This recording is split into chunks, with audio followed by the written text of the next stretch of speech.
Let's talk about the music. We got Danny Rosenell, Grapevine, and on the air we actually have Maximus from Kansas City, Missouri. They're actually on tour right now.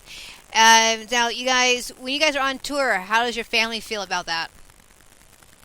They've been really supportive. My wife is back home with our one-year-old son. You know, she misses me and all, but I'm sure that she probably kicks me out of the house every once in a while, so she doesn't have to see me every day. Love's a good idea.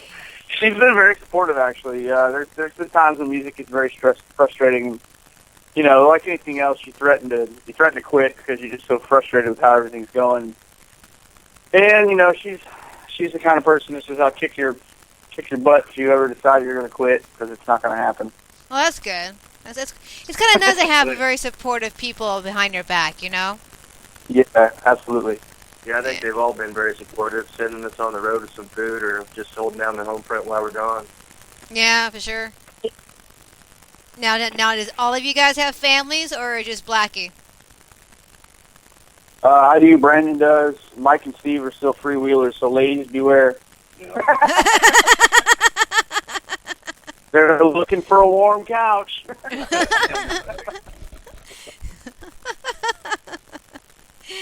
Okay, the chat rooms are still open, guys. You guys want to ask any questions about Maxim? We're kind of like going with the flow here. There is actually no topic tonight. We're just like going with the flow. So if you have any questions for Maximus, they're on the tour. That'd be awesome. Guys, I have a giveaway actually on the Get Ready to Play. Tell me about that song. Gave You Away. Gave You Away is like most songs that I write. It's usually about a bad relationship because that's what guys in bands do. You're talking about families.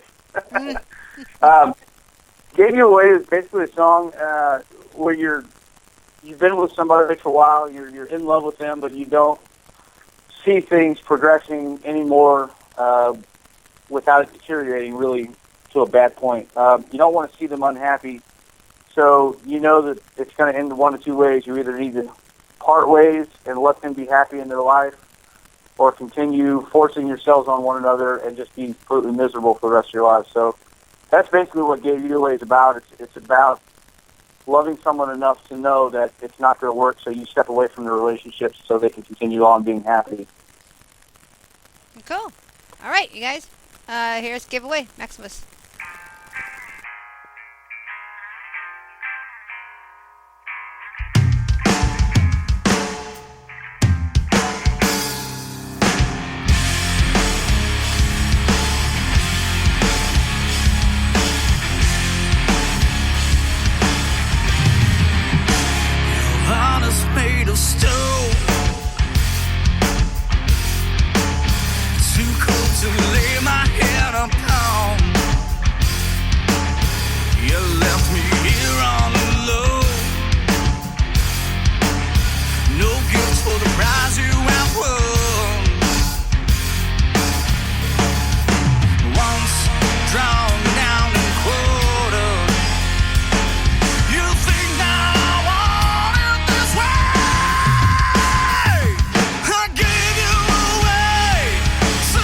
Could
let's talk about the music. We're actually on the air with Maximus. They are on tour right now. They're calling in before they kick off their tour. And they're really, really busy all this month. So they may come back in April if they're not too busy. So... And we're just winging How about it. the Bears? What's that? I said, so, how about them Bears? Oh, Bears. How about those Seahawks? They lost. Honestly, I'm not even a sports follower. I just like to throw that stuff out. Like I said, I like to rile people up. That's what I do. Oh, I'm not a sports person either. So I'm right there with you. I like hockey, but I don't watch it like I'm supposed to watch it. I'm a big fan. So, yeah. If you get on my Facebook, I'm that guy that stands at the edge of the zoo and pokes the bear with a stick all day long. The thing is, I can actually see you do that. I like to poke the bear. So, Blackie, you mentioned you're in this business for about 15 years. So, how is this your own? What's the other bands you've been in besides this one here? Well, I started out. Yeah, where to go? So many. I'm kind of a music junkie. Music is my heroin. I started out in a cover band called Dinosaur Indian, and that band turned into a band called Karma. We wrote a record, a couple records, signed with a label, started playing with some national bands, did some big shows. Then I moved to St. Louis, back where I was from, and ended up in a band called Field of Grey. And that band got signed to Spectre Records, and we got on the 80s